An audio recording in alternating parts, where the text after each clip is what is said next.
Warahmatullahi wabarakatuh. Alhamdulillah, subhanallah, wa la ilaha illallah, Allahu akbar. Allahumma salli wa sallim wa barik ala Muhammad wa ala ali Muhammad. Alhamdulillah, pada pertemuan kali ini berbahagia sekali kami bisa berdua-dua hadir. Ini momen yang langka. Kenapa? Karena untuk booking jadwalnya beliau itu bisa setengah tahun sebelumnya, bahkan 2 tahun tuh. Ini bukan testimoni, tapi ini beneran horor jadwalnya. Saya aja mau ketemu susah banget. Jadi tadi kita ketemu di pesawat, ceritanya 2 jam gak terasa, tiba-tiba pesawat mau mendarat. Kenapa? Banyak banget hal yang kita ingin bicarakan dan jarang bertemu. Tapi hari ini alhamdulillah, subhanallah, wa la ilaha illallah, Allahu akbar. Teman-teman di sini semuanya bisa bertemu langsung, meraup apa yang beliau pahami tentang Islam. Jamaah yang dirahmati Allah, saya tidak akan panjang lebar, saya melanjutkan apa yang sudah dijelaskan. Kalau tadi dijelaskan bahwa Allah Subhanahu wa taala adalah wujud hak, Allah ada, Allah nyata. Nah sekarang kalau sudah yakin Allah ada, terus mau apa? Kalau Allah udah ada, terus mau ngapain? Iya Allah ada, terus kalau udah ada ngapain? Gak sholat gak apa-apa, yang matanya sipit gak sholat kaya. Buat apa tunggang-tungging nyembah Allah? Emang sih Allahnya ada, tapi kalau udah tunggang-tungging, aku gak kaya-kaya ya? Mungkin itu pernah kita sampaikan. Nah, apa yang akan saya sampaikan? Saya melanjutkan materinya. Jadi perhatikan baik-baik. Mudah-mudahan apa yang kami sampaikan benar-benar membawa kebaikan buat kita semua. Amin ya rabbal alamin. Baik, saya ingin tanya dulu. Manusia bedanya sama binatang apa? Akal otaknya di mana? Di otak. Monyet ada otaknya tidak? Kambing ada otaknya tidak? Lele ada otaknya tidak? Berpikir gak ya? Enggak. Mau bukti? Coba lihat, ambil ya, pancing, lempar, taruh cacing, lempar. Dapat gak ikan lele? Dapat. Pancing lagi dapat gak? Dapat lagi gak? Dapat. Pancing lagi dapat lagi gak?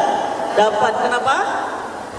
Lele punya otak tapi nggak mikir. Kalau dia mikir gimana? Pasti tangkap lagi nih. Kemarin ibu gua ditangkap nih. Sekarang anaknya nih. Besok ibunya lagi, besok yang lain lah. Kenapa?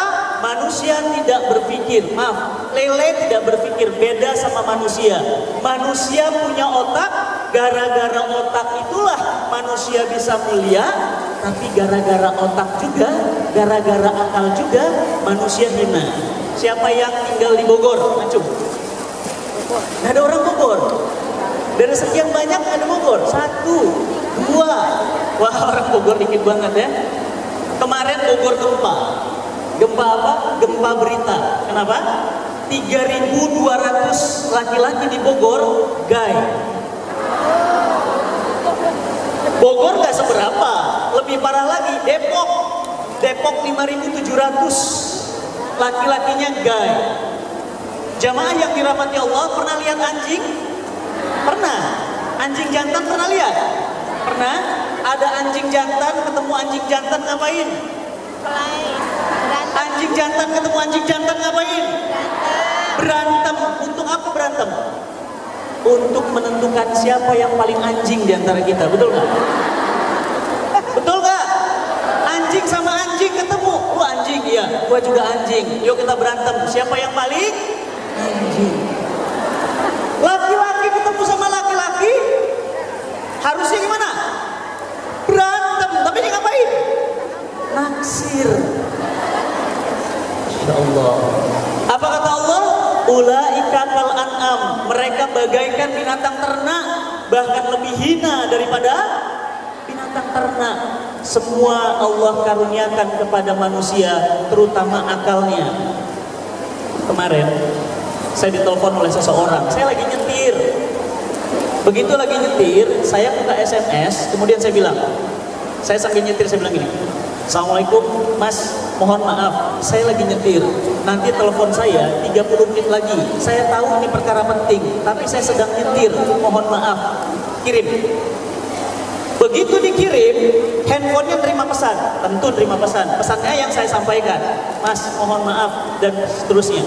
Apa kata beliau? Begitu selesai beliau telepon, Ustaz Fatih, Anda penipu, Anda pembohong. Kenapa? Kok saya dibilang pembohong? Anda lagi nyetir, tapi kok bisa SMS? Betul nggak? Siapanya yang pembohong? Dia atau saya? Dianya yang pembohong, bahkan bodoh. Kenapa? Handphone saya dilengkapi dengan voice message. Dia bisa merubah suara menjadi ketikan. Gak percaya? Siapa yang handphonenya Samsung S6? Tuh, canggih nih, canggih nih. Dipakai untuk selfie doang. Ya?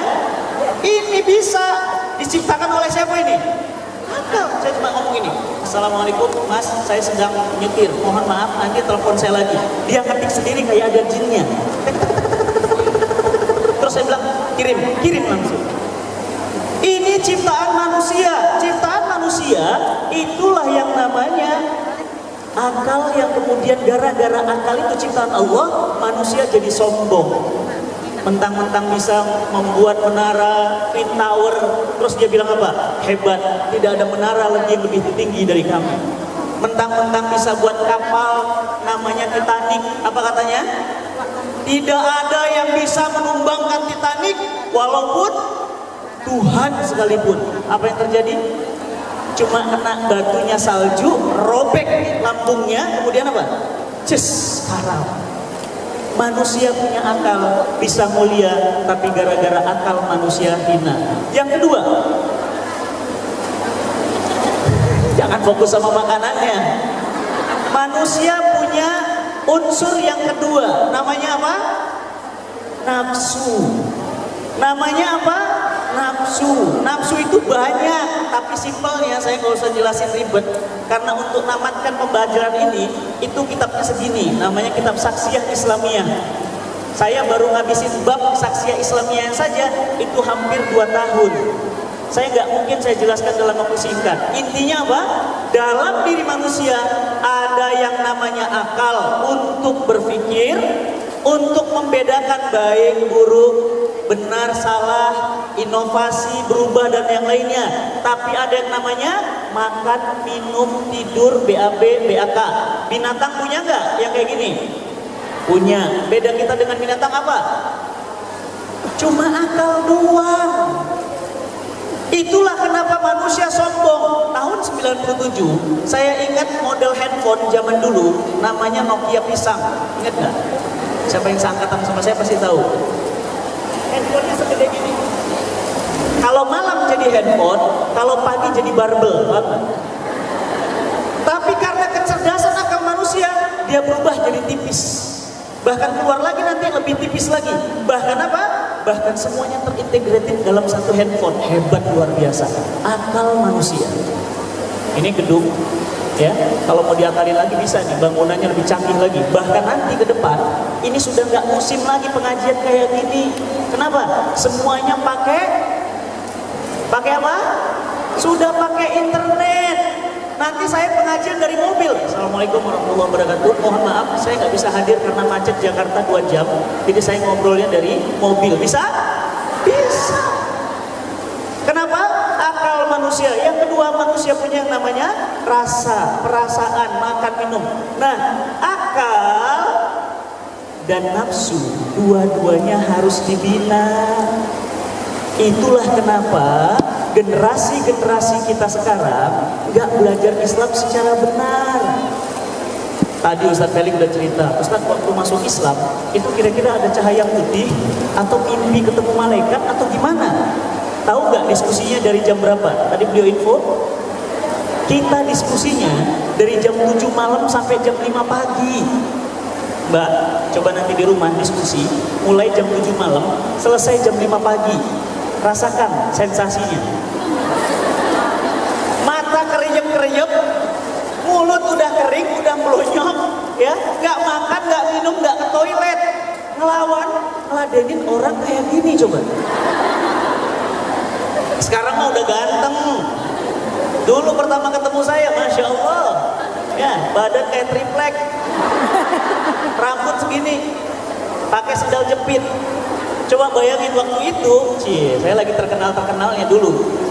Kalau sekarang dia yang lagi terkenal. Ya, ini ciri-ciri akhir zaman ya. Di mana-mana guru duluan baru murid. Sekarang enggak, beliau guru saya. Ilmunya jauh di atas saya. Nah, apa yang saya ingin katakan bahwa orang-orang yang kemudian akliyah dan nafsiyahnya terbina, dua-duanya diinstal Islam, terjadi perubahan dahsyat. Itulah kenapa Umar bin Khattab radhiyallahu anhu berubah. Tadinya gimana? Preman, pasar ukas, kalau berantem cekek lehernya, angkat banting remuk. Konon di sebuah sirah saya pernah baca, pedangnya itu panjangnya 1,5 meter. Jadi kalau pedangnya 1,5 meter, nggak mungkin orangnya 1,65 kayak saya. Nyambut pedangnya susah. Berarti kebayang kalau pedang 1,5 meter, orangnya segimana? 2 meter lebih. Tapi Umar bin Khattab dibina akliyah dan nafsiyahnya langsung oleh Rasulullah SAW. Tahu yang namanya Bunda Irana Handono? Tahu. Lihat sekarang jadi apa? Ustazah hebat. Dulunya apa? Pendeta. Tangan kanannya Rom, Vatikan untuk wilayah Asia Pasifik. Bayangin. Tahu yang namanya Peggy Melati Sukma? Tahu. Dulunya gimana? Juara dunia nomor 1 meracik minuman keras. Jadi seluruh dunia kumpul meracik minuman keras. Pemenangnya nomor 1 orang Indonesia. Namanya siapa? Peggy Melati Sukma. Sekarang gimana? Gak pernah ada rehatnya. Keliling isi pengajian kemana-mana. Kenapa? Akliyah dan nafsiyahnya berubah. Itulah kenapa Rasulullah SAW itu selama 13 tahun di Mekah itu nggak pernah ngomong halal haram. Kita pengajian gimana? Pengajian maunya nanya, Ustadz ini hukumnya apa Ustadz? Haram. Ustadz boleh nggak ada dalil yang nggak haram Ustadz? Ustadz itu nggak boleh ya? Iya. Kira-kira pendapat Ustadz lain boleh nggak ya nggak haram ya? Itu kan haram ya? Gimana? Kenapa? Karena kita nggak ngaji fondasinya, kita nggak mantep fondasinya. Nih bangunan nih, gede nih. Bangun ini yang pertama kali diberesin apa? Atap. Atap nggak bisa kalau nggak ada fondasi. Ngapain kita ngobrol pintu? Ngapain kita ngobrol jendela? Yang dibahas apa dulu? Fondasi. 13 tahun Rasulullah menanamkan fondasi. Ketika Rasul kita wafat, Aisyah radhiyallahu anha ditanya, "Wahai Aisyah, apa yang pertama kali Rasul ajarkan kepada kalian?" Para sahabat bertanya. Apa kata Aisyah? Beliau menyatakan, "Kami diajarkan iman terlebih dahulu sebelum halal dan haram. Andai halal dan haram diajarkan sebelum iman, kami tinggalkan Islam." Paham maksudnya? Gak akan sanggup. Gak boleh loh, haram itu. Gak boleh loh, haram itu. Lama-lama mati kita, haram semua. Ada 2. Reaksi pertama orangnya ngapain? Kubrak langsung, dipanggil sama yang menciptakan alam semesta. Langsung lari, langsung sholat. Reaksi orang yang kedua gimana? Lu berisik banget sih. Kenal orangnya? Kenal orangnya yang suka tarik selimut kalau lagi azan. Coba lihat kanan kirinya, kenal sama orangnya? Kenal. Masya Allah. Jadi kalau sudah kenal, apapun yang diminta, mudah atau susah? Nih, gini. Ibu, Mbak miss call saya. 30 kali miss call. Telepon gak diangkat, telepon gak diangkat. Di SMS gak dijawab. Kalau saya balas SMS, kira-kira SMS saya isinya apa? Maaf, ini siapa ya? Betul nggak? Kenapa? Saya nggak kenal. Kira-kira kalau Ustadz Felix miss call sekali aja, saya gimana reaksinya? Pasti telepon balik. Saya bilang, ya, Rick, ada apa? Gini. Oh iya, oke. Begitupun sebaliknya. Kenapa? Kenal, cinta, dekat. Kalau sudah dekat, apapun yang diminta, yes. Apa kata beliau? WA-nya masih saya baca tadi. Apa sih yang gak buat antum? Kenapa bisa seperti itu? Kenapa beliau gak ngomong itu kepada antum? apa sih yang nggak buat antum gitu? Kenapa? Dia belum kenal, boro-boro kan? Ya, tapi kalau beliau ngomong begitu wajar, bukan kenal setahun 2 tahun. Ya, jadi kenal dulu sama Allah, baru bisa terbentuklah yang namanya kepribadian. Nah, kalau sudah kebentuk kepribadian, bukan berarti jadi malaikat. Oh, kemarin ada kasus, ada ustadz menikah siri, kemudian ketangkap sama media, di blow up. Yang dituduh siapa? Ustadz Fatih dituduh nggak? Mulai dituduh, jangan-jangan kalau jadi ustadz bakal nikah lagi. Jangan lupa, kalau sudah jadi ustadz, kalau sudah jadi ulama, berubah jadi malaikat atau manusia biasa? Tetap manusia biasa, ada lupanya, betul? Ada khilafnya, betul?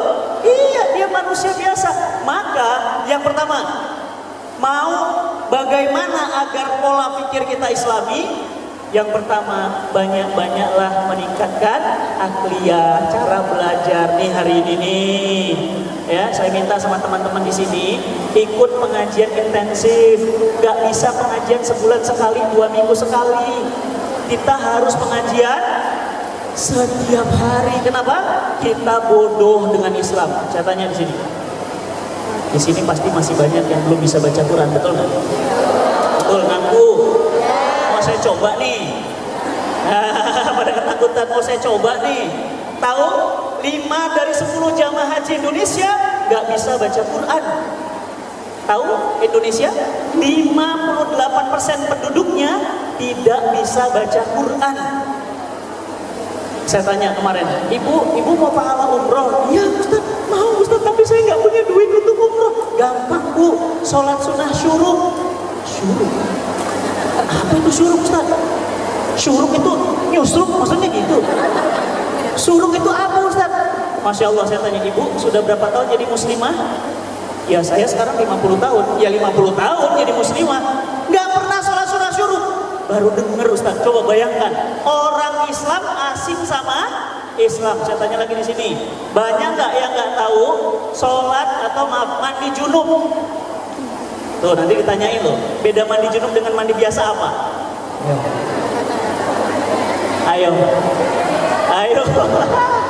Jangan-jangan selama ini pada nggak mandi junub. Wih, ngeri banget. Kenapa? Nggak ngerti fikih mandi junub. Kemarin, saya nggak usah ceritakan, ada pejabat Republik Indonesia, mohon maaf, meninggal dunia. Anaknya ganteng-ganteng, yang satu di New York, yang satu di Swiss, yang satu di Den Haag. Begitu mayatnya di depan saya, kemudian saya bilang, Mas, ayo, bilang jadi imam, ayo silakan. Antum, saya megang bahunya aja gini. Kenapa? Tinggi, gagah, ganteng. Ayo silakan Mas, sholat silakan. Dia bilang apa? Enggak, Ustaz aja lebih afdol. Saya sudah nebak, pasti dia nggak ngerti sholat jenazah. Dan benar, begitu saya sholatkan jenazah ayahnya, tim saya di sampingnya. Begitu takbir yang pertama, Allahu Akbar, dia ikut. Allahu Akbar. Begitu takbir kedua, Allahu Akbar, Allahu Akbar. Bolehlah pendidikan New York, bolehlah lulusan Swiss, sholat jenazah nggak tahu. Betul? Baru kejadian. Begitu selesai, diinjak kakinya, tak dia berdiri lagi sama teman saya diinjak, tak maksudnya nandain gak ada ruku gitu kan, nggak mungkin lagi sholat, gak ada ruku bro, kan nggak mungkin. Diinjak, tak dia berdiri. Begitu selesai ditanya, bro, kenapa tadi kok ada rukunya? Apa kata dia? Iya, bapak saya banyak dosanya. Apa kata teman saya? Bukan bapak lu banyak dosanya, lu yang geblek. Nggak ada sholat jenazah pakai. Masya Allah, belum lagi sholat tasbih, belum pernah sholat tasbih mungkin. Jadi kita harus belajar, terus belajar supaya apa? Akliyahnya Islami. Cukup? Belum. Komponen yang kedua tadi apa? Nafsiyah. Gimana caranya supaya nafsiyahnya Islami? Banyak-banyak amal sunnah, baca Quran, nangis malam ya Allah Rabbi. Sedekah, ini sedekahnya Kapten Patimura. Atau Kapten Patimura? Uang berapa? 1.000. Pilih yang paling lecek lagi. Masya Allah. Bagaimana caranya supaya nafsu kita cenderung kepada Islam? Banyak-banyak kerjakan amal sunnah. Saum Senin, Kamis. Saum apa lagi? Ayamul bid. Apa lagi? Daud. Apa lagi? Sholat malam. Apa lagi? Duha. Apa lagi? Sholat sunnah wudu. Apa lagi? Tahiyatul masjid. Apa lagi? Baca Quran. Ini yang membuat rasa kita Islami. Dia akan menangis pada saat memang harus menangis. Dia akan marah pada saat dia memang harus marah. Dia akan tertawa bangga pada saat dia harus tertawa bangga. Nafsianya dibina. Ustadz, kenapa sih Ustadz nafsiah kita harus dibina?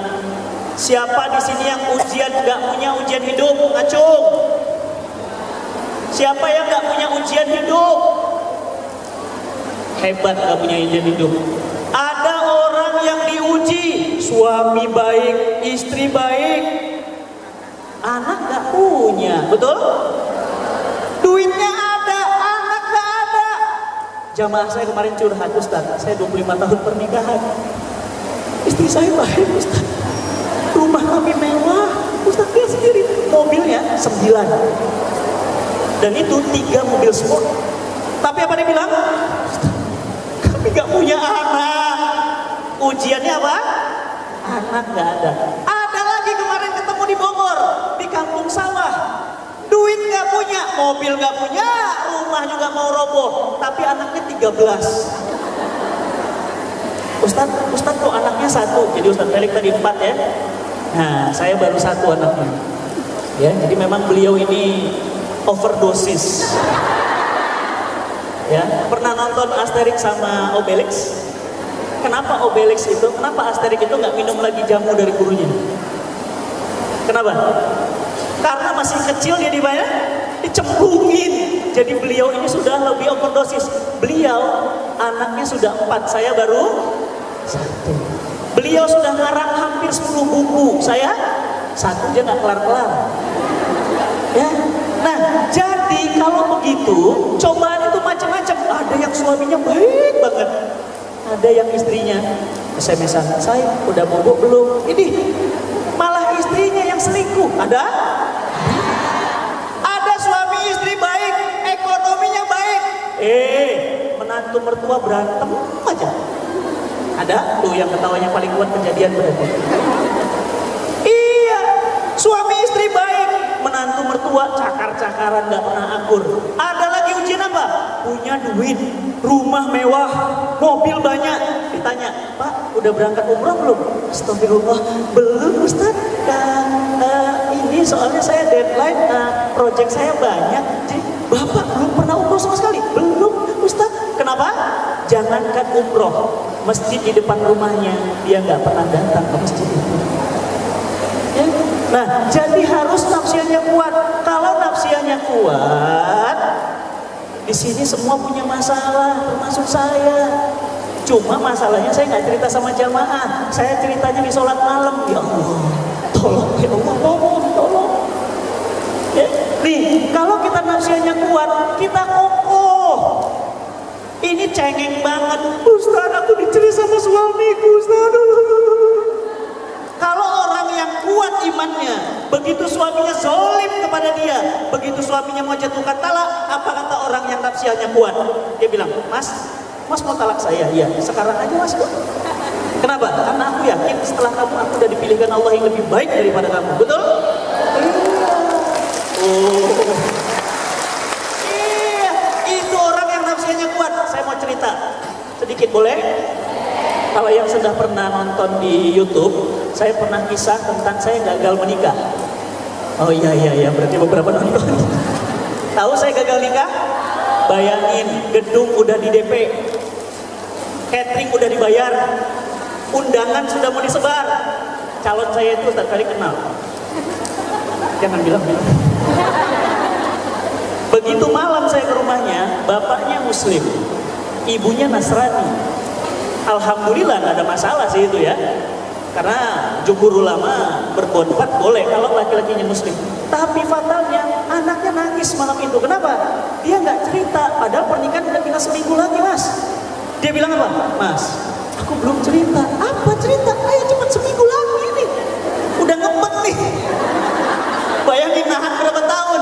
Sabar banget. Apa kata dia? Mas, Bapak itu Muslim. Iya, aku tahu. Di depan patung Yesus, ya, itu ada ayat kursi di rumahnya. Jadi Yesusnya sambil bacain kursi tiap hari. Apa kata bapaknya? Apa kata anaknya? Mas, bapakku Muslim. Iya, aku tahu. Ibumu Kristen kan? Iya, aku tahu. Simpel lah. Mohon maaf, apalagi ada rasa sedikit sombong dalam diri saya. Kristen. Ternyata apa? Mas, bukan itu masalahnya, Mas. Apa? Bapak dan ibu nikah di gereja, Mas. Astagfirullah. Oh, kamu nggak bilang dari awal? Ya, terus gimana dong? Ya udah, nggak apa-apa. Saya temuilah bapaknya di ruang tamu. Pak, seminggu lagi mau pernikahan. Apa kata bapak? Iya, bapak tahu. Udah beres semua kan? Udah, Pak. Cuma satu aja, Pak. Apa? Bapak sama ibu dulu nikah di gereja. Iya. Pak, akad nikahnya nggak sah, Pak. Terus kenapa? Loh, kok terus kenapa? Kalau akad nikahnya nggak sah, bapak nggak boleh jadi wali pada saat pernikahan. Mbak tahu, saya nggak pernah lihat ada orang banting meja kecuali kejadian malam itu. Dia berdiri, dia bilang, Pak, keluar. Dia anak saya. Kalau kamu mau menikah dengan saya walinya. Betul, Pak, tapi nggak bisa, Pak. Keluar. Nafsiyah saya sudah dididik. Apa kata nafsiyah saya? Keren nih. Ini kejadian momen keren banget nih. Berarti saya bakal mau dikasih ahwat yang lebih cantik, lebih baik. Betul? Betul. Saya kemudian pulang, saya bilang, baik Pak kalau gitu. Saya pulang. Assalamualaikum. Waalaikumsalam. Pulang senang. Ya, yang perempuannya nangis kayak film India. Mas. Udah deh, gak usah dipikirin. Kalau kita jodoh gak akan kemana sih. Pernah nonton Kabiku Singa Begam? Untung waktu itu gak hujan. Kalau itu hujan dan ada pohon, pasti saya putar-putar di pohon itu ya. Akhirnya gimana? Simple. Saya naik bis. Begitu naik bis, langsung pasang Walkman, langsung murotal. Alhamdulillah ya Allah. Hamba yakin. Tuh, nafsiyah. Pasti setelah ini kau kasih mertua yang jauh lebih baik, ahwat yang lebih cantik, lebih pantas untukku ya Allah. Hamba yakin. Tenang dulu, jangan ketawa. Tapi satu masalahnya apa? Itu DP gedung sama catering gimana? Gak bisa balik. Tapi apa yang saya bilang di jalan? Tuh, hati-hati doa orang safar ya. Apa saya bilang? Ya Allah, ganti dengan yang lebih baik, yang lebih cantik. Benar, dapat lebih cantik. Istri saya namanya Ayu Lestari. Sudah Ayu, walaupun udah nenek-nenek tetap Ayu. Terus saya bilang, ya Allah, ganti yang lebih baik ya Allah. Jauh banget perjalanan dari Bogor ke Jawa Tengah. Kata dia, Jawa Tengah saya naik bis. Ya Allah, kalau boleh ya Allah, hamba meminta ganti yang sedaerah. Benar dikasih, satu daerah sama-sama dari Medan. Kemudian saya bilang apa? Ya Allah, hamba mohon, sambil nangis ya. Hamba mohon ya Allah, ganti dengan mertua yang lebih baik. Benar, mertua baik banget. Lagi nyetrika, lagi nyuci. Waktu itu saya pakai papan itu loh.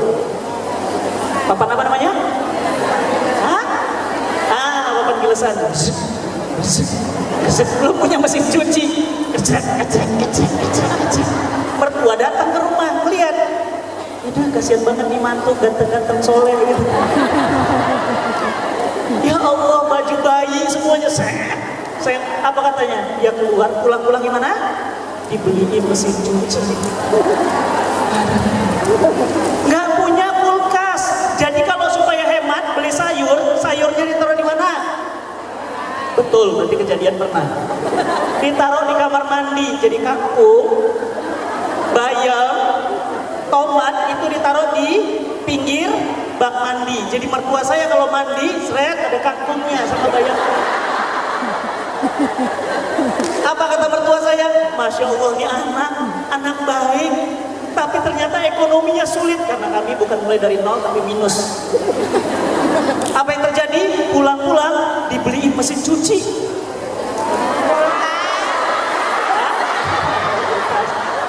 konsen. Ya, saya bilang apa? Ya Allah, mertua seperti ini kalau belum mati jangan dikubur ya Allah. Betul nggak? Iya dong, masa dikubur hidup-hidup.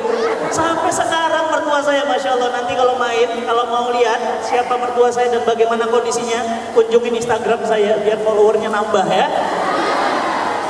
Mertuanya baik banget, kenapa? Orang yang nafsianya kuat, dia akan jadi pemenang. Gitu. Ya, dikit-dikit galau, dikit-dikit sedih, foto ada awan mendung. Di-upload, cuaca mendung, tapi tak semendung hatiku. Orang yang kayak gini mah, ya, nafsiahnya nih, ya, dia nggak percaya janji. Orang yang kayak gini lihat tuh senyumnya, pemenang, betul nggak? Iya. Nah, oleh karena itu kita harus cepat. Kenapa? Allah bilang, wasari'u ila magfiratin min rabbikum wa jannatun arduhas samawati wa iddat lil muttaqin.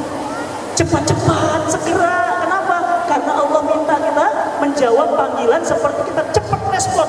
Sret, mama langsung. Assalamualaikum, Ma. Iya, gimana, Ma? Iya, siap. Tuh, gitu.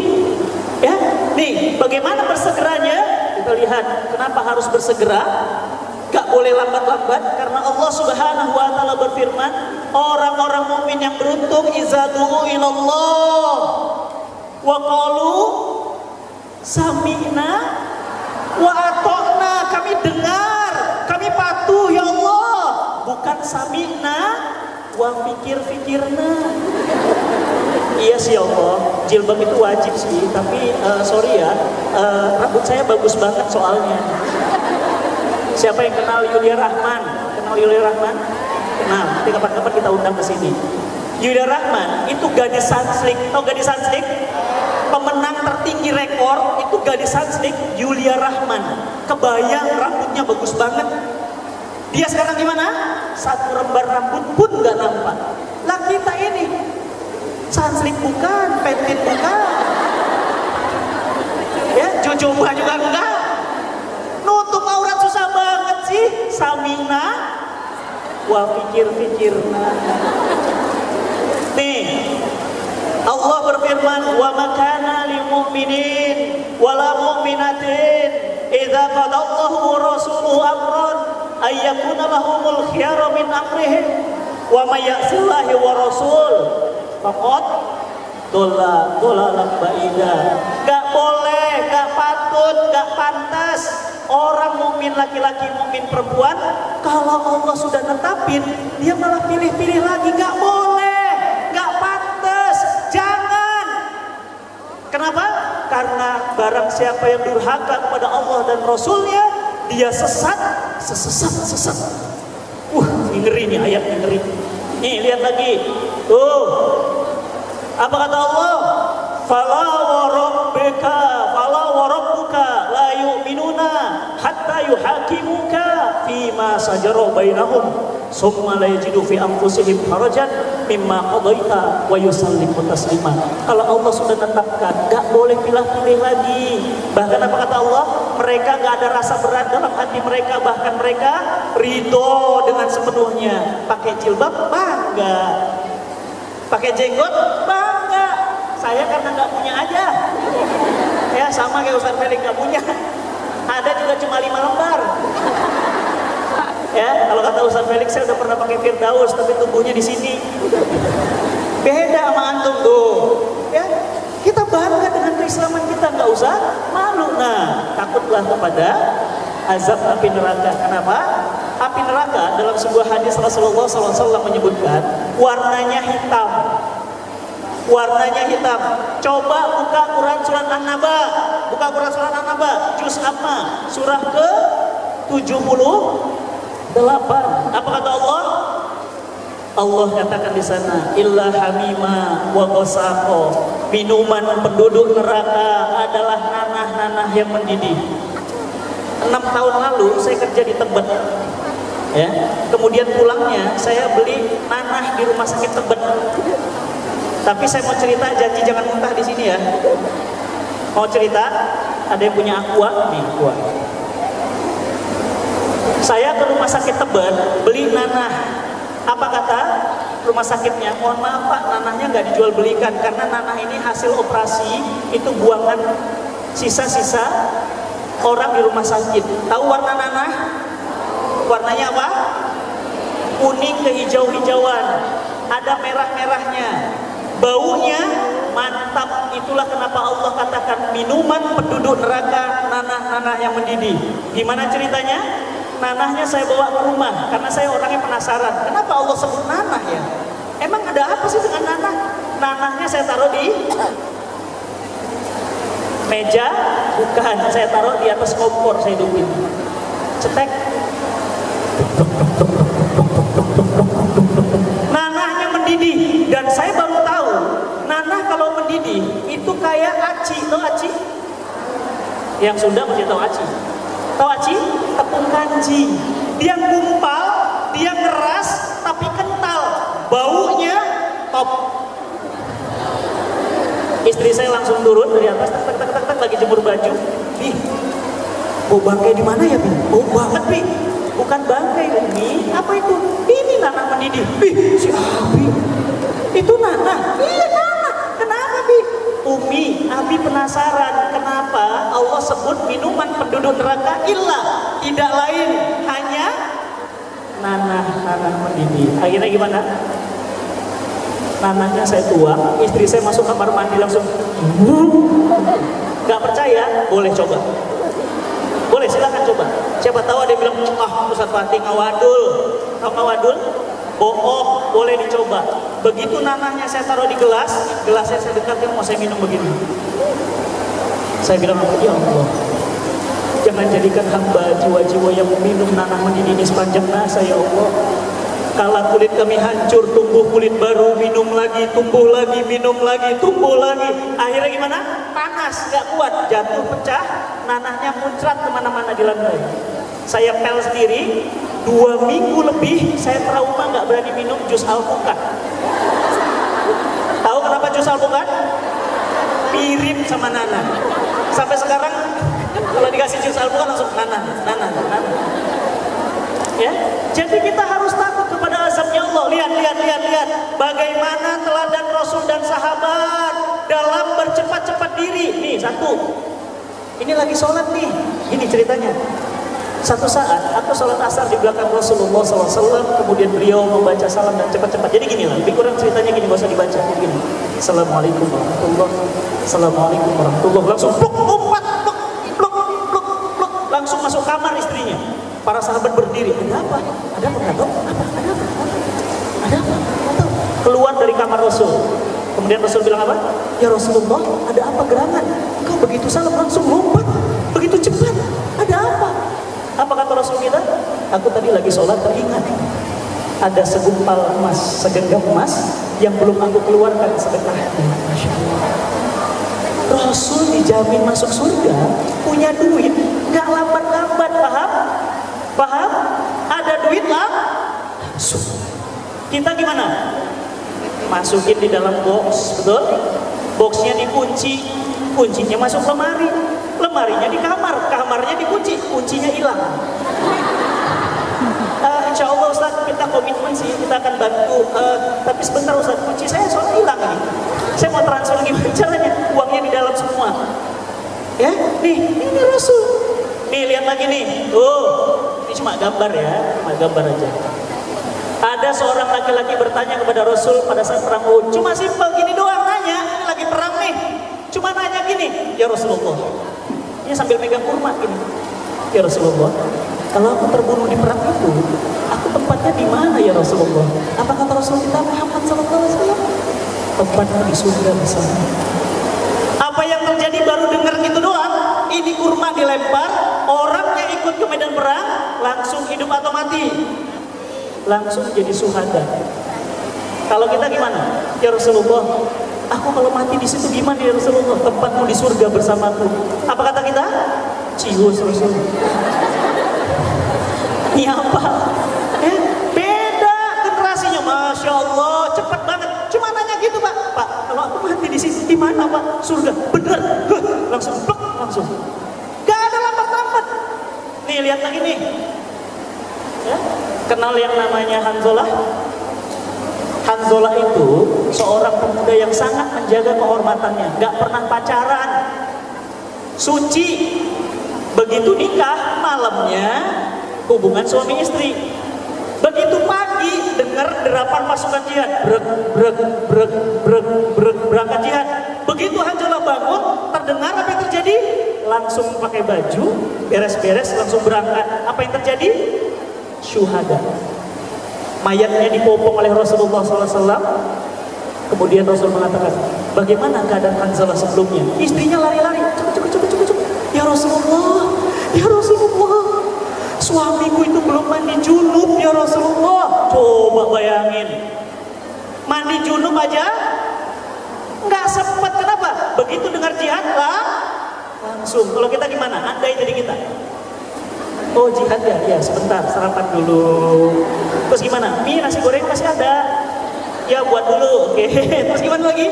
Ya sebentar, pijat kaki dulu. Generasi hebat. Nih lihat lagi. Tuh, ini cuma gambar sekali lagi. Apa kejadiannya? Rasulullah SAW ketika datang ke Madinah, ya, itu sholat menghadap Baitul Maqdis, Masjidil Aqsa begini. Begitu Jibril datang, ya Muhammad, kiblat sudah dipindah ke Masjidil Haram. Apa yang terjadi? Langsung geser. Seret. Para sahabat gimana begitu melihat? Langsung geser lagi. Kalau kita gimana? Begitu selesai sholat langsung nanya, Jibril, ntar kenapa? Habis salam gitu? Ya, ini enggak langsung. Dilihat lagi. Taunya apa? Taunya apa? Keledai kampung. Kejadiannya gimana? Nih kejadiannya gini nih. Kami ditimpa kelaparan pada saat perang Khaybar. Bayangin ya, bayangin, rasain. Ini lagi lapar, pulang perang, tiba-tiba dapat keledai kampung, kemudian dimasak, digodok, mau jadi sop. Tiba-tiba datang juru bicara Rasulullah. Kalian masak apa? Keledai kampung. Loh, belum tahu keledai kampung diharamkan. Apa yang terjadi? Itu yang namanya mangkok lagi mendidih, perut lagi lapar. Kalau kita gimana? Tardong, nanggung. Kalau mereka gimana? Ditendang. Uang gak jadi makan. Masya Allah, ini generasi khairul qurun. Nih lihat, apa ini? Hah? Homer. Tuh lihat. Ketika Homer diharamkan, mereka dapat kabar, langsung tanya, wahai Abu Bakar, benar Homer sudah diharamkan? Ya, ayat Homer sudah diharamkan dan Homer sudah diharamkan mutlak kepada kalian. Apa yang terjadi? Kendi-kendi yang ada di Madinah pecah semuanya, jalan-jalan di Madinah becek di mana-mana. Kenapa? Mereka langsung membuang kendi-kendi itu. Kenapa? Padahal mereka tadinya hobi minum. Lihat lagi perempuannya. Oh, ini perempuannya nih, karena mayoritas perempuannya. Jilbabin hati dulu, Ustaz. Bentar. Ustaz, buat apa pakai jilbab tapi mulutnya masih jutek? Mendingan saya, Ustaz, nggak pakai jilbab, jutek juga, Ustaz. Ya, nah ini bedanya generasi kita dengan generasi mereka. Lihat ini, sutra. Ada seorang sahabat menghadap Rasulullah, kemudian ditanya, kamu udah masuk Islam? Udah ya Rasulullah, kami Muslim. Itu sutra laki-laki kebetulan. Kenapa masih ngelingkar di leher kalian? Apa yang terjadi? Ambil sutranya, sobek-sobek, gak mau pakai sutra lagi. Kenapa? Haram bagi laki-laki. Masya Allah, lihat lagi nih, tuh hadisnya. Di Singapura, kira-kira Islam asik gak? Asik. Ya, jilbab syar'i asing nggak di sini? Asing. Kira-kira kalau masuk bandara Changi asing nggak? Asing, aneh sendiri. Ya. Tapi apa kata Rasulullah? Al-Islamu bada'ul Islamu ghoriban fayasaudu ghoriban fatubalil ghoroba. Inilah generasi-generasi yang terasing. Siapa mereka? Nih, hafalin hadisnya. Mudah-mudahan kita adalah bagian darinya. Amin ya robbal alamin. Apa kata Rasulullah? Baca sama-sama. Sungguh di belakangmu nanti akan ada hari-hari penuh kesabaran. Sabar. Belum nikah sabar, gak punya suami sabar, gak punya istri sabar, punya duit banyak sabar. Apa mereka? Sabar pada hari itu seperti halnya memegang bara api yang panas. Orang yang beramal pada waktu itu diberi pahala seperti 50 orang lain yang beramal seperti amalnya. Maka para sahabat bertanya, ya Rasulullah, amalnya 50 itu orang dari mereka? Rasul kita menjawab, tidak, amal 50 kali lipat dari kalian. Masya Allah. Para sahabat dijamin masuk surga. Ada orang yang sabar di masa sekarang, pahalanya 50 lipat dari sahabat. Masya Allah. Jomblo sabar, ya, udah nikah dicerai suami sabar, belum punya anak sabar. Buka Quran surat Az-Zumar ayat 10, PR. Kalau ngaji dengan saya ada tugas hafalan. Hafalannya PR, setorin tuh ya, Az-Zumar. Az-Zumar itu 38. 38 10. Baca di sana apa? Innama yuwaffa min sabarin bi ghairi hisab. Pahala sabar itu tanpa batas. Ini gedung ada batasnya enggak? Ada. Ini dinding ada batasnya enggak? Nah, ada pahala tanpa batas. Apa itu? Sabar. Masya Allah. Dulu para sahabat radhiyallahu anhum ajmain beriman dan segera taat kepada syariat. Pertanyaannya, bagaimana dengan kita? Kita ingin masuk surga Allah, tapi kita masih banyak pilih-pilih. Jamaah yang dirahmati Allah, perhatikan baik-baik. Sekarang kita ada di sini. Dulu kita ada di sini, dan besok kita akan di sini. Dulu ada yang namanya Ustadz Jeffrey Al-Bukhari, betul? Kenal sama Ustadz Jeffrey? Pernah bareng? Belum. Saya sudah pernah bareng dengan beliau. Beliau di sini, saya di sini, isi bareng. Di mana? Di daerah Cikini.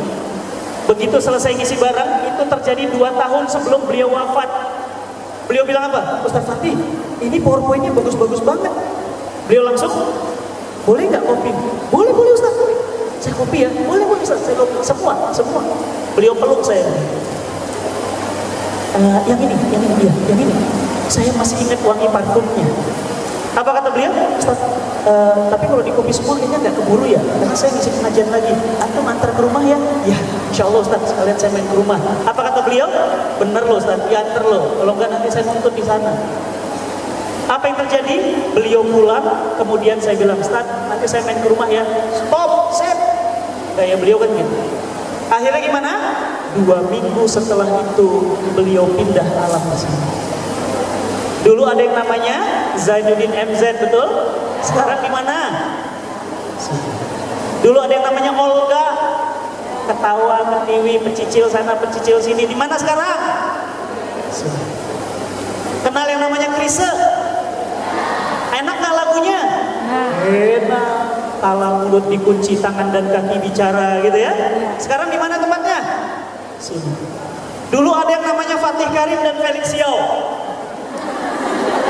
Betul? Loh, iya. Besok di mana tempatnya? Beneran? Dan saya sudah siapkan kain kafan di rumah. Kalau mau ngikutin boleh. Di sini beli kain kafan sama kapasnya, sama tikarnya, sama parfumnya.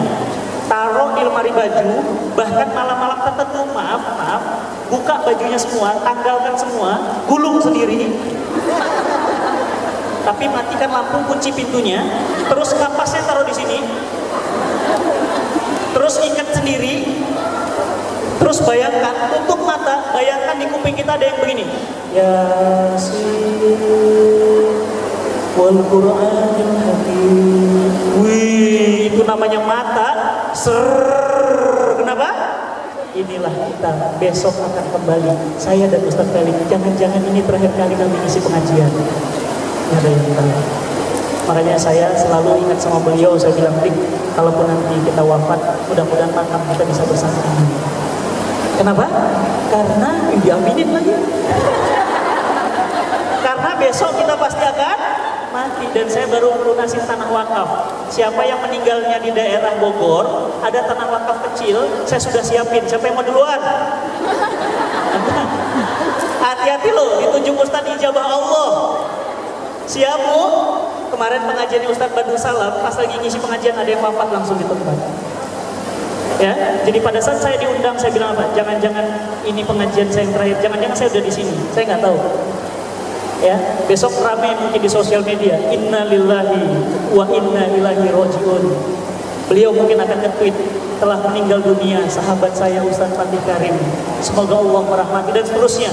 Insya Allah kalau ada waktu main ke rumah saya, karena kita akan masuk ke alam kubur. Selesai? Belum. Kita akan berdiri di yaumil hisab. Selesai? Belum. Kita akan melewati as-sirat, jembatan yang jembatan seperti rambut dibelah 7. Gimana lewatnya? Berani banget kita main-main di alam dunia, padahal surga dan neraka ditentukan dari alam dunia. Oleh karena itu jamaah yang dirahmati Allah, yuk mulai hari ini kita berjanji berubah. Wahadainahu najdain, Allah hidayahkan dua jalan. Mau surga ada jalannya, mau neraka juga ada jalannya. Dan oleh karena itu ingat pesan saya baik-baik, ingat pesan saya baik-baik. Jangan-jangan ini pengajian saya terakhir kali. Saya mohon maaf lahir dan batin. Hanya yang layak yang Allah akan beri hadiah yang indah, hanya yang pantas yang Allah akan kabulkan setiap indah. Jangan marah sama Allah. Kenapa? Karena kita memang belum pantas. Jangan marah sama Allah, karena Allah tahu kadar kepantasan kita. Kenapa suami kita begitu? Karena rezeki kita begitu. Kenapa gaji kita begitu? Kenapa utang kita begitu? Ada yang namanya hukum kepantasan. Maka pantaskan diri kita, Allah akan anugerahkan kita keberkahan dalam hidup di dunia dan di akhirat. Jamaah yang dirahmati Allah, saya mau ngasih kesempatan amal soleh. Mau? Mau? Bersegera atau lambat-lambat kira-kira? Bersegera atau lambat-lambat? Saya bersama Ustadz Felix itu punya Yayasan Cinta Quran Global. Yayasan Cinta Quran punya rumah tahfiz. Rumah tahfiznya takhosus. Tahu takhosus? Setahun Mbak masuk di sana hafal 30 juz. Makan, minum, semua biaya hidup gratis. Siapa yang nanggung? Orang-orang soleh dan orang-orang yang bersegera kepada surganya Allah. Maka foto rekeningnya baik-baik, donasi untuk makan santri penghafal Quran. Ustadz, saya mau nyantri dong di sana. Mohon maaf udah tutup. Karena pesertanya santrinya baru 15 orang. Tahun depan kita baru dapat tanah wakaf, kita akan bangun sekitar 200 sampai 300 santri. Mohon doanya. Dan tahun depan lagi akan ada ribuan santri-santri penghafal Quran. Dan hari ini bagi teman-teman yang punya rezeki lebih, silahkan bantu santri-santri penghafal Quran. Mereka dididik secara khusus setahun hafal 30 juz plus tadabbur, bukan sekedar hafal, tadabbur, mereka ngerti maknanya. Maka mudah-mudahan Allah Subhanahu wa taala melimpahkan pahala kebaikan buat kita. Dan satu lagi di luar, tadi saya dititipi oleh Ustadz Sambo. Kenal Ustadz Sambo? Udah pernah di sini belum? Ustadz Sambo itu pakar sholat khusyuk. Jadi saya punya kenalan namanya Ustazah Eis.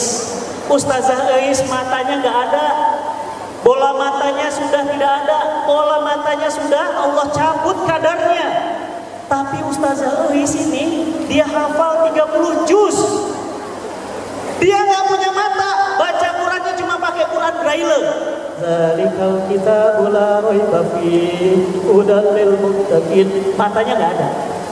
Hafal 30 juz. Nah, beliau itu tadi nitip Ustadz, mohon tolong jualkan buku sholat khusyuk. Saya bawakan. Kalau nanti terjual bukunya, tolong sumbangkan ke pesantren penghafal Quran tunanetra, gak punya mata. Maka tadi siapa yang mendapatkan? Alhamdulillah, karena cuma bawa 50. Kalau belum mendapatkan, tolong pesan aja ke panitia, nanti dikirimkan. Total penjualannya langsung dikirimkan kepada Pondok Penghafal Quran tunanetra. Ustadz, kalau saya mau bantu langsung gimana? Cepat-cepat bantu, silahkan nomor rekeningnya ada, nanti diminta ke panitia, dan di buku di halaman belakangnya ada. Bantu mereka, sekecil apapun amal kita, jangan menunda-nunda, bersegera taat kepada syariah.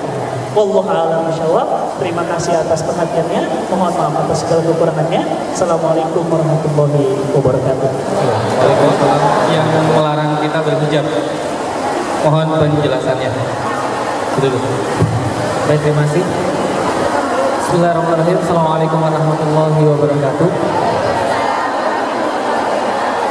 Teman-teman yang insya Allah dirahmati Allah. Jadi apa yang saya akan jawab nanti, ini adalah bagian apa yang saya pahami selama ini daripada agama Islam. Dan teman-teman sekalian yakin apa yang teman-teman alami, saya juga secara pribadi sudah pernah alami. Kecuali berhijab, saya belum pernah berhijab. Tapi insya Allah yang teman-teman rasakan ketika mau berhijab, ketika tantangan-tantangan ketika berhijab, insya Allah saya juga alami. Dan yang namanya cobaan itu semuanya sama.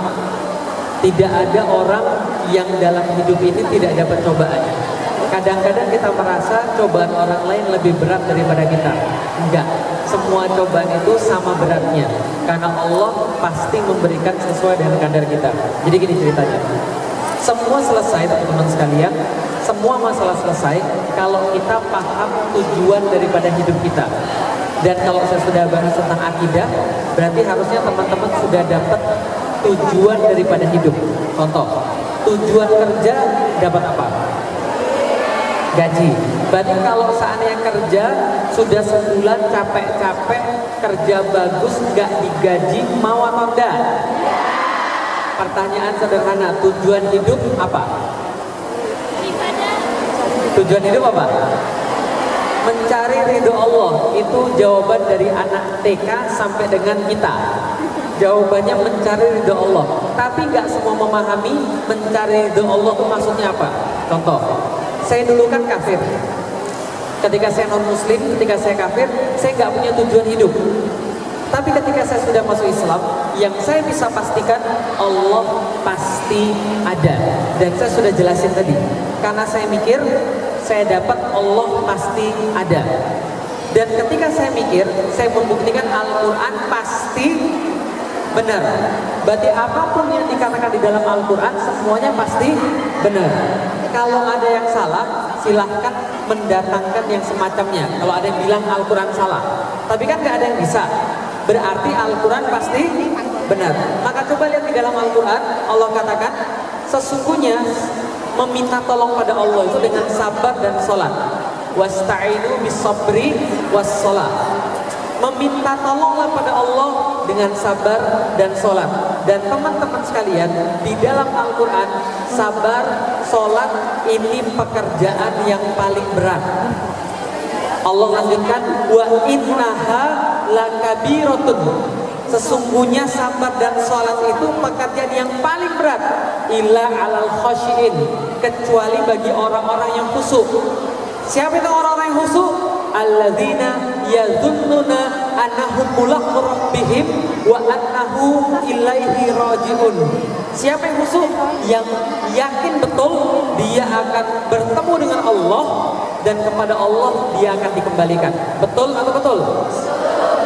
Oke, kalau kita sudah yakin mau kembali pada Allah, itulah tujuan hidup kita. Pertanyaan saya sederhana. Kalau kita tahu hidup akan kembali pada Allah, kita kerja untuk apa? Dapat gaji. Tapi kalau diukur bahwa akan kembali pada Allah, maka kerja kita adalah ibadah. Saya laki-laki, kewajiban saya bekerja. Teman-teman perempuan kewajibannya nggak bekerja. Kerja bagi teman-teman hukumnya mubah, boleh. Tapi bagi saya wajib. Tapi ketika saya kerja, niat saya apa? Cari duit halal, bisa ngasih makan anak istri, syukur-syukur punya duit yang lebih, bisa sedekah, bisa untuk dakwah. Tapi ketika saya mau kerja, bosnya bilang, Lix, kamu boleh kerja, tapi kamu tidak boleh sholat Jumat. Kira-kira ada dua pilihan, saya lanjut atau tidak lanjut. Kalau saya lanjut, saya dapat duitnya, saya bisa sedekah mungkin, saya bisa kasih makan anak istri saya, tapi saya tidak sholat Jumat. Pertanyaannya, pas saya kerja itu kebaikannya sudah pasti dapat atau belum? Kebaikannya belum tentu dapat, maksiatnya sudah pasti. Paham? Ketika baiknya belum dapat, maksiatnya yang sudah pasti, jawabannya adalah tinggalkan. Nah, kalau kita tinggalkan, Allah jamin. Nih saya kasih tahu hadis. Yang hadis itu sudah saya buktikan betul. Ustaz Fatih Karim tadi sudah cerita bagaimana ketika beliau itu meninggalkan karena Allah, Allah ganti yang lebih baik. Hadisnya adalah Allah berfirman dalam hadis qudsi, siapa yang meninggalkan sesuatu karena aku akan ganti dengan yang lebih baik.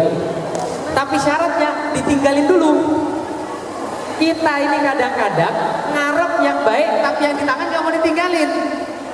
Balik lagi monyet tadi. Ini contoh monyet lagi. Teman-teman tahu bagaimana orang Afrika nangkep monyet? Tahu orang Afrika nangkep monyet gimana caranya? Caranya gini. Mereka nangkep monyet pakai kendi. Tahu kendi? Kendi itu kan lehernya sempit, dalamnya gede. Itu kendi itu dibuat lehernya seukuran tangan monyet. Lalu di dalam kendi itu dimasukin kacang. Kira-kira monyet mau ngambil kacang atau enggak? Monyet ngambil kacang. Digenggemlah tangannya pas mau narik. Nggak bisa, makanya monyetnya ketangkep. Lah kenapa? Yang ada di genggaman nggak mau dilepas, padahal kebebasan itu lebih berharga. Kalau dia bebas, dia bisa cari kacang yang lain. Tapi kalau dia nggak mau lepas itu, mati dia. Pertanyaan saya sederhana, hidup kita ini untuk apa? Gitu kan ya? Contoh lagi misalnya, kalau kita sudah paham tujuan hidup kita apa, semua beres. Suatu waktu saya baru kajian sama Ustaz Fatih Karim, semangat banget mendakwakan Islam. Saya dapat kesempatan teman-teman sekalian berdakwah di depan para kiai. Kebayang nggak? Berdakwah di depan para kiai yang selama ini kita ini baru belajar, sekarang kesempatan mendakwai kiai. Oh masya Allah, orang-orang penting semua. Saya kebayang kalau bisa dakwah, oh ini bahas riba, jadinya begini, udah kebayang semua tuh. Tiba-tiba satu hari sebelum hari H, salah makan obat. Salah makan obat alergi, mata saya bengkak sampai sipit. Emang sekarang nggak sipit-sipit juga. Lebih sipit lagi daripada ini. Lah kan nggak mungkin saya ngisi depan para kiai, ini mata saya bengkak, nggak bisa dibuka, tinggal segaris betul. Lalu kemudian malam itu apa yang terjadi? Saya grundel teman-teman sekalian. Ya Allah, kenapa harus malam ini? Kenapa nggak besok? Kenapa nggak minggu lalu? Kenapa harus malam ini? Besok kan engkau tahu saya harus ngisi para kiai. Kenapa malam ini? Saya kemudian banyak ngeluh, sampai suatu waktu istighfar, astagfirullahaladzim. Tujuan saya ngisi apa sih? Tujuan saya mengisi apa? Agar kiainya paham? Bukan. Tujuan saya ngisi adalah mendakwahkan agama Allah. Pengen saya dapat pahala. Lah, selalu tersadar, bukannya kalau saya sekarang sakit, lalu saya bersabar dapat tanpa ngisi. Paham teman-teman sekalian? Kalau kita tahu tujuan hidup kita, semuanya gampang. Ini nanti akan berkaitan dengan pertanyaan-pertanyaan yang lain. Nanti akan ada banyak sekali masalah teman-teman sekalian ketika kita tidak menaati perintah Allah. Jadi gini ceritanya, ada satu hal yang teman-teman harus bawa pulang. Perkataannya begini, yang namanya maksiat pasti sengsara. Yang namanya maksiat pasti, yang namanya taat pasti bahagia. Ulangi, yang namanya maksiat pasti, taat pasti, walaupun kita nggak bisa lihat sekarang. Contoh, pacaran. Pacaran enak atau enggak? Enak atau enggak? Enak, orang saya pernah. Saya datang pada Ustaz Fatih Karim, saya masih pacaran. Setelah saya masuk Islam, saya masih tetap pacaran. Lah kenapa? Sudah dipacari 4 tahun teman-teman sekalian, bayangin. Karena saya orang setia, saya kemudian merasa mutusin orang, merasa nggak enak. Tapi Ustaz Fatih Karim tetap nasihatin, lama-lama kita putusin juga. Lah kenapa? Karena walaupun nikmat, tapi ujungnya pasti Nih coba lihat, siapa yang mau dapat suami yang soleh? Sorry, yang belum nikah angkat tangan, yang belum nikah. Oke, sekarang saya tanya, yang mau dapat suami soleh angkat tangan. Mau? Pinter baca Quran mau? Sayang anak mau? Setia mau? Gak main gampar mau? Semua itu tidak akan didapatkan melalui proses maksiat yang namanya pacaran. Gak mungkin. Nah kenapa? Coba lihat baik-baik. Belum nikah, belum akad, ketemu orang tua aja belum, pegang tangan lalu bilang I love you, I miss you, I need you dan sebagainya, gitu kan ya? Padahal belum nikah. Besok pas sudah nikah, jangan heran kalau dia sama cewek lain begitu juga. Karena dia sudah latihan pas sebelum nikah, paham teman-teman sekalian? Kalau itu bisa terjadi pada Anda, itu bisa terjadi pada cewek-cewek yang belum menikah yang lain. Paham teman-teman sekalian? Yang namanya maksiat pasti sengsara. Yang namanya taat pasti bahagia, walaupun awalnya kayak enggak. Contoh, saya nikah sama istri saya, tahu teman-teman sekalian duitnya berapa? Duit saya cuma 1,5 juta. Untungnya tadi, karena saya ini orangnya terzolimi, doa saya dikabulkan oleh Allah. Saya dapat mertua saya tanya begini, ibu perlu berapa duit buat resepsi? Ibunya bilang, gak usah, boten sah, udah gak usah. Kenapa? Anak saya ini anak tunggal, saatnya untuk mengambil kembali yang sudah kami kasih kepada tetangga-tetangga. Orang Jawa kan gitu. Nah kalau ada yang nikah dia bawa beras, dia bawa uang, itu kan dicatat tuh semuanya tuh. Nanti ketika anaknya nikah dibalikin. Saya bilang, terus gimana berapa? Gak usah. Saya telepon bapak saya, Pi katanya gak usah. Bapak saya bilang, udah kasih aja 5 juta lagi ya. Ya udah. Akhirnya saya bilang, ibu ini dari bapak saya, ini amannya 5 juta. Nikahlah kita dengan duit 5 juta, pergi ke Jakarta, gak punya duit sama sekali. Saya sama istri saya cuma punya apa? Dia cuma punya saya, dia tahu saya taat. Kalau orang yang taat laki-laki, gosok WC pun mau demi cari harta halal buat istrinya, insya Allah. Itu cuma yang dia punya. Kerjaan gak ada, 1,5 juta. 2 bulan kemudian, alhamdulillah mendapatkan kabar istri saya hamil, sakti mandraguna teman-teman sekalian. Ini cukup itu. Hamil senang, tapi masalahnya apa? Duit gak ada. 3 bulan setelah hamil dapat kabar yang lain. Apa kabarnya? Istri saya keguguran. Coba, sedihnya luar biasa. Keguguran itu ngeluarin anak yang mati itu harus lebih banyak duitnya daripada mengeluarkan anak normal. Dia nikah sama saya, harta dia satu-satunya motor. Dia beli 6 juta, saya jual dengan harga 3 juta. Mas kawin dia, saya beli dengan harga 2,5 juta, kita jual lagi. Gelang dia dijual, cincinnya masih ada. Jadi Allah menganugerahkan saya memang penjual mas kawin istri saya, teman-teman sekalian. Kebayang gak harga diri saya sebagai seorang laki-laki di depan ibu dan bapak saya? Jual motor istri, jual mas kawin istri, gitu kan ya? Kayak nggak berharga, tapi ujungnya masya Allah, miskin juga oh enggak, gitu kan ya? Ujungnya alhamdulillah Allah kasih jalan. Kalau orang yang maksiat sengsara, orang yang taat pasti insya Allah bahagia. Pertanyaannya adalah tujuan hidup kita kan Allah. Kalau kita kerja kita kan ibadah, cari uang yang halal untuk menafkahi keluarga. Lah kalau seandainya semuanya diperoleh dengan cara kita harus bermaksiat, lalu untuk apa kerja? Kalau kasarnya, mendingan nggak usah kerja, lalu kita kelaparan, lalu mati dalam ketaatan. Betul? Daripada kita kenyang nggak taat, betul nggak? Tapi nggak mungkin mati. Gak mungkin mati kalau ajalnya belum selesai. Lah kenapa? Karena rezeki itu seperti cicak-cicak di dinding, tahu? Tahu cicak-cicak di dinding? Ada lagunya kan ya? Hafal? Cicak-cicak di diam-diam. Berarti cicak itu bisanya ngapain? Cuma merayap. Diam-diam pula gitu kan ya?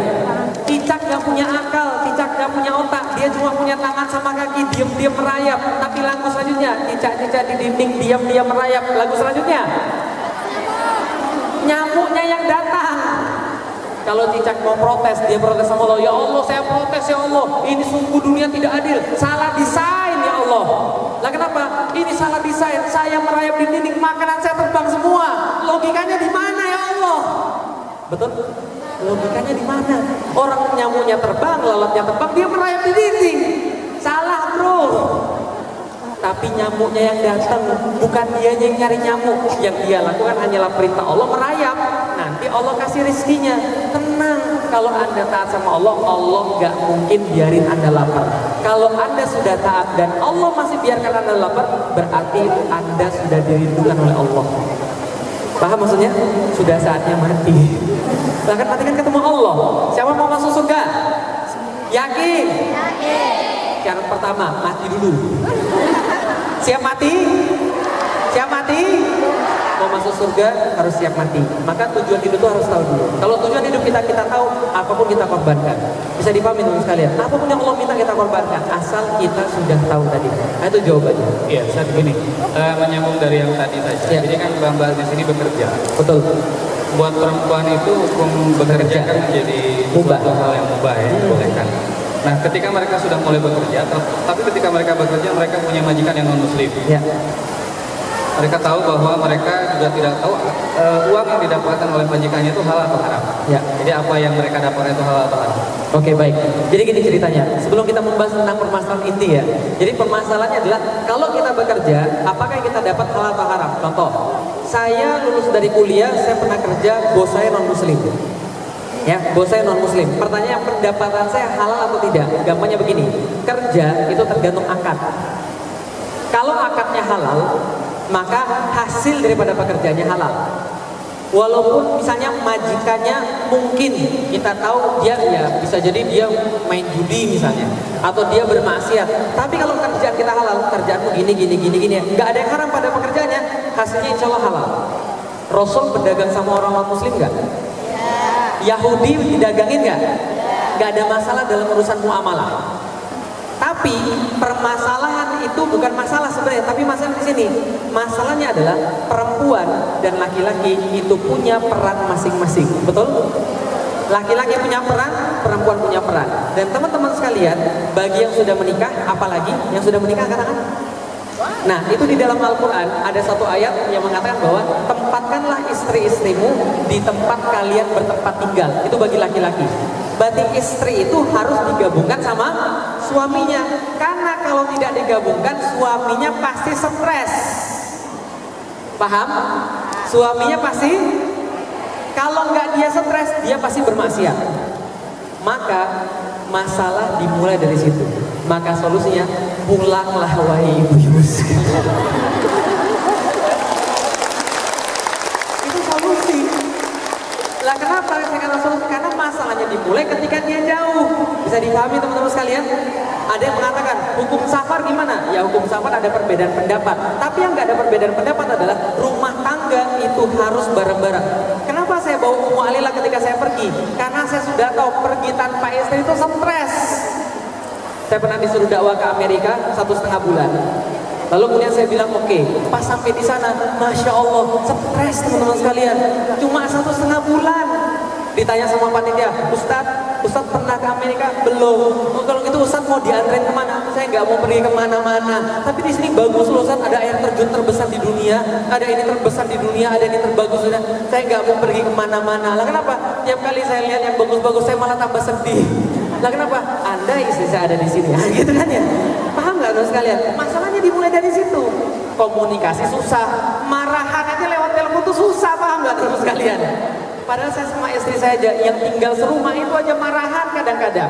Dan marahan lewat telepon tuh gak enak. Bisa dipahami teman sekalian? Jadi pulang aja. Lah kalau pulang gimana ceritanya? Tenang, Allah jamin rezeki. Jadi kalau saya di sini ya, kalau masih di sini pendapatan halal selama akadnya halal. Kalau bisa cepat pulang, pulanglah wahai ibu sekalian. Insya Allah. Ya Ustaz, maaf sedikit lagi Ustaz, karena pertanyaan dari sekian lembar ini hampir Ya, sama. baik. Artinya sebenarnya sudah jelas Ustaz, mohon disimpulkan. Oke. Karena pertanyaannya juga ngeyel-ngeyel semua Ustaz. Baik. Ngeyel artinya memang pertanyaannya hampir sama. Artinya ini ada beberapa dari mas kalian yang mereka ketika kerja di sini mereka harus menjaga sesuatu yang mungkin ditanyakan oleh kita. Yang haram-haram. Oke, baik. Jadi gini. Iya. Jadi kalau saya secara pribadi gini, teman-teman sekalian, ada satu hal, ini motivasi lagi untuk pulang ya. Ada satu hal teman-teman sekalian, ada satu hal yang sangat saya concern ketika saya nikah sama istri saya. Sampai sekarang itu suratnya masih saya simpan di rumah saya. Jadi saya bilang sama istri saya bilang begini, Dek, kalau nanti kita jadi menikah, saya minta selama saya tetap bisa mencukupi keluarga, walaupun tidak cukup-cukup, tapi pas-pasan lah. Kamu nggak usah kerja. Bukan Islam mengharamkan bekerja, bukan. Tapi yang saya nggak mau adalah ketika nanti kita punya anak kita sudah gede, kita nyesel. Paham teman-teman sekalian? Nih, anak sudah gede, tiba-tiba dia bermaksiat, dia pacaran, atau na'udzubillah dia berzina sama orang lain, atau na'udzubillah kalau dia laki-laki dia berzina dengan orang lain, dia menzinai orang lain. Lantas ketika anak kita bermaksiat, kita nanti ngomong begini, ya Allah, coba dulu saya lebih banyak menghabiskan waktu buat dia, mungkin ini nggak akan terjadi. Kira-kira perasaan kita gimana kira-kira? Nggak bisa balik, hancur. Jangan sampai itu terjadi. Saya pengennya sama istri saya, kita didik anak kita baik-baik. Kita selalu bersama dia. Walaupun mungkin ilmu kita nggak akan pernah bisa sempurna. Hafalan Quran kita mungkin dikit. Mungkin mungkin pemahaman agama kita masih cetek, tapi itu jauh lebih penting kalau Anda bersama dia. Setidaknya kalau dia sudah gede dan dia bermaksiat, kita bisa bilang sama Allah, ya Allah, tolong tuntun saya melalui ujian ini, karena yang terbaik sudah saya berikan kepada anak ini. Sadarkan dia ya Allah. Betul begitu? Kita nggak nyesel, minimal kita nggak nyesel gitu loh. Nah karena itulah teman-teman sekalian pulanglah. Nah terus bagaimana kalau tadi? Nah tadi kalau teman-teman kesini mulai muncul masalah-masalah yang lain, suruh potong babi, masak babi gitu kan ya, suruh kemudian nuangin wine, suruh kemudian segala macam. Nah mulai muncul masalah yang baru. Lah kenapa? Lah karena tadi tidak bisa dihindarkan itu. Lah karena itulah teman-teman sekalian, bagaimana hukumnya? Ya nggak boleh di dalam Islam. Tapi Ustaz gimana Ustaz sekarang nggak boleh? Nih ada seorang teman saya, dia pengusaha, dia makan riba. Hukumnya riba apa? Haram. Dia tanya pada saya, Ustaz, kalau saya nggak makan riba ini seluruh karyawan saya di PHK. Karyawan saya ada 100 orang Ustaz. Kalau saatnya mereka di PHK semua, keluarga mereka nggak makan gimana? Ustaz mau tanggung jawab. Saya bilang, saya mikirin betul. Saya juga pengusaha. Saya tahu persis gimana kalau mau mencat orang murah saya gimana. Tahu persis. Tapi saya nggak punya dalil yang lain. Teman-teman sekalian, kalau saya punya dalil yang memudahkan saya kasih. Tapi nggak punya dalil yang lain saya. Nah tapi terus kalau ada yang memudahkan gimana? Kalau saya nggak punya dalil yang lain. Bisa dipahami misalnya, kalau saya punya dalil yang memudahkan saya pasti kasih, tapi nggak ada dalil yang lain, gitu loh. Jadi kalau berhadapan dengan keharaman seperti itu ya sudah nggak ada pilihan yang lain. Tinggalkan, Allah pasti ganti yang lebih baik. Kata baik-baik kata-kata saya. Insya Allah. Nah teman-teman akan bilang benar Ustaz. Ya karena Allah nggak mungkin salah. Nah jadi itu kesimpulannya insya Allah. Nah jadi tadi ada yang terakhir ya, ada yang nanya khitbah itu bagaimana. Jadi gini ceritanya, khitbah beda sama nikah, beda. Jadi gini, kalau pacaran itu nggak jelas. Kalau khitbah ada dua hal yang jelas. Satu, jelas kapan nikahnya. Dua, jelas ngomong ke orang tuanya. Jadi khitbah dulu, baru ta'aruf, baru nikah. Khitbah itu apa? Khitbah artinya adalah khotbah. Khotbah itu permintaan. Contoh saya bilang sama istri saya, Dek, mau nggak jadi istri saya? Dia bilang mau, misalnya. Dia nggak bilang gitu sih, dia bilang tunggu dulu. Gitu. Ya tapi taruh lagi dia, mau. Maka saya segera datang ke bapaknya, saya bilang, Pak, saya mau nikahin anak bapak. Menurut bapak bagusnya kapan ya Pak ya? Oh ya, Desember kayaknya cocok deh. Oke, 3 bulan dari sekarang Pak ya. 3 bulan dari sekarang. Berarti ada jangka waktunya. 3 bulan itulah mereka ta'aruf. Selama ta'aruf tidak boleh ada kholwat. Perlu nggak ngasih cincin? Perlu nggak ngasih emas? Nggak perlu. Tapi yang paling penting adalah salahnya kita zaman sekarang, kita pas sudah di khitbah baru mau siap-siap. Salah, siap-siap dulu sambil nunggu di khitbah. Bisa dipahami dong sekalian. Ada orang yang di khitbah, nanti saya tanya ibu saya dan bapak saya dulu. Dia baru tanya ke bapaknya, ya bapaknya nggak boleh. Kayak saya dulu, 18 tahun saya masuk Islam. 18 tahun saya sudah punya pacar.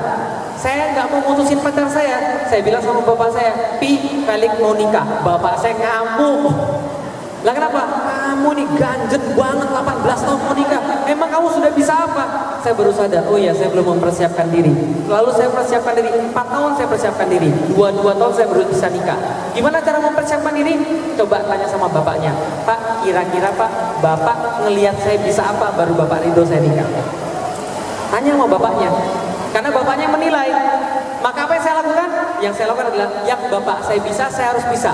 Bapak saya bisa ngajarin anak-anaknya, saya harus bisa. Bapak saya bertanggung jawab atas perbuatan dia, saya harus bisa. Bapak saya bisa ngomong sama tamu, saya harus bisa. Bapak saya bayar listrik, saya harus bisa. Maka mulai dari saat itu, adik saya lagi belajar. Papi gak usah ajarin, biar balik yang ngajarin. Kan itu kan ya? Adik saya ketangkep di HP-nya ada gambar porno, dipanggil ke sekolah. Papi gak usah pergi ke sekolah, biar balik yang pergi ke sekolah. Saya jadi walinya adik saya selesaikan masalah. Papi gak usah bayar PLN, biar balik yang bayar. Duitnya aja transfer. Yang bisa dia lakukan harus bisa kita lakukan. Maka tatkala 22 tahun saya bilang sama bapak saya, Pi, Felix sudah punya calon, Felix mau nikah. Bapak saya bilang, kamu mau kapan? Lalu ketika saya sudah nikah, kakak saya, Pi, saya juga mau nikah. Bapak saya bilang, kamu belum siap. Yes. Paham? Jadi siap-siap dulu, kalau sudah siap nanti ada yang ngelamar, sudah siap semuanya. Ngobrol sama bapaknya, saya bapak kira-kira nanti kalau ada cowok yang datang, bapak senangnya yang kayak gimana, bapak maunya yang kayak gimana? Oh bapak mau yang kaya raya deh. Oh pak, jadi gini pak, kaya raya tuh nggak menjamin pak, apalagi miskin. Gini pak, yang penting itu kata Rasul adalah akhlaknya, yang paling penting agamanya. Jadi saya perlu yang dibimbing. Oh iya, ya oh iya. Nah itu dilobi dulu bapaknya, sehingga nanti ketika bapaknya ditanya sama seorang laki-laki, Pak, saya mau sama anaknya bapak, kira-kira gimana? Yang paling bagus, bapaknya langsung bilang, saya sih terserah anak saya aja. Nah yang udah bagus itu. Artinya Anda sudah meyakinkan bapaknya. Paham ya? Bedanya ya. Saya ulangi lagi kesimpulannya. Khitbah sama ta'aruf bedanya. Sorry, khitbah sama ta'aruf. Pacaran sama khitbah bedanya. Kalau khitbah ta'aruf ada waktu yang sudah ditentukan, ya, ada izin daripada bapaknya dan tidak berkholwat, tidak berdua-duaan. Jadi pas ngomong ada bapaknya, pas ngomong ada ibunya. Seringkali ngomongnya ke bapaknya atau ibunya, bukan sama anaknya. Jelas ya? Baik, terima kasih. Nanti selanjutnya akan diramaikan oleh Ustaz Fatih Karim. Berjalan lancar kali gitu ya. Ya, gitu. Ada dalilnya nggak supaya lancar gitu ya? Baik, mohon disimak. Ini pertanyaan penting dan jarang dibahas secara terkerangka oleh banyak ustaz. Yang pertama, hubungan antara laki-laki dan perempuan di dalam Islam itu ittisal, terpisah. Gak boleh ada interaksi yang terlalu intens atau terlalu dekat kecuali 4 perkara. Ya, boleh dicatat, gak usah dicatat, diingat. Hukum asal interaksi laki-laki dengan perempuan pisah, gak ada urusan laki-laki, perempuan. Ya, ada 4. Yang pertama, belajar mengajar. Nih, boleh berinteraksi. Assalamualaikum Ustaz, waalaikumsalam. Ustaz Fatih udah sampai rumah, udah. Ustaz punten tadi di jalan sebenarnya saya mau tanya, apa hukumnya begini dan begitu. Dalil ini bagaimana Ustaz? Boleh tidak? Boleh, baik langsung maupun melalui telepon atau chatting. Sehari saya bisa ngeladenin lebih kurang 200 sampai 300 WA. Dan itu coba saya jawab itu baru WA, belum line, belum email dan yang lainnya. Kenapa? Untuk urusan yang pertama, apa itu? Pendidikan, belajar mengajar, boleh. Tapi sebatas itu saja, nggak usah nanya yang lain-lain. Contoh, Assalamualaikum Ustaz, waalaikumsalam. Maaf Ustaz, jam 10 malam telepon Ustaz. Ya Mbak, nggak apa-apa. Ada pertanyaan? Ini Ustaz, udah selesai? Terus dia bilang apa? Ustaz, maaf, jam segini Ustaz belum tidur. Itu mau ngapain? Saya bilang, enggak, saya udah ngantuk. Assalamualaikum, langsung mati. Kenapa? Bahaya. Islam itu agama preventif. Sebelum terjadi, Islam sudah bilang jangan dekat-dekat dengan zina. Salah satunya apa? Salah satunya LDR. Assalamualaikum sayang. Sayang, kamu udah bangun belum? Ini jam 2:30 loh. Tahajud bareng yuk. Itu pacaran Islami. Bedanya apa Ustaz sama pacaran biasa? Beda. Kalau pacaran Islami pakai Assalamualaikum. Kalau selesai baca Alhamdulillah. Menciumnya baca Bismillah. Kalau sudah selesai Alhamdulillah. Pacarannya di musola. Ya, kemudian apa lagi? Kemudian yang laki-lakinya pakai jenggot, pakai koko, yang perempuannya pakai jilbab. Pacaran Islami, padahal pacaran gak ada yang Islami. Kalau ada pacaran Islami, nanti ada maling Islami. Tahu maling Islami? Dia masuk rumahnya Mbak, handphonenya diambil, dia nulis surat di situ kepada saudariku yang dirahmati Allah. Izinkanlah hamba mengambil handphone milik saudariku. Yakinlah Allah pasti akan mengganti yang lebih baik. Kemudian di bawahnya apa? Dari saudaramu, gitu ya. Nah jadi pacaran gak ada yang Islami, sudah pokoknya gak Islami. Jadi yang pertama boleh interaksi, pendidikan, tanya jawab boleh, email boleh, telepon boleh, SMS boleh, hanya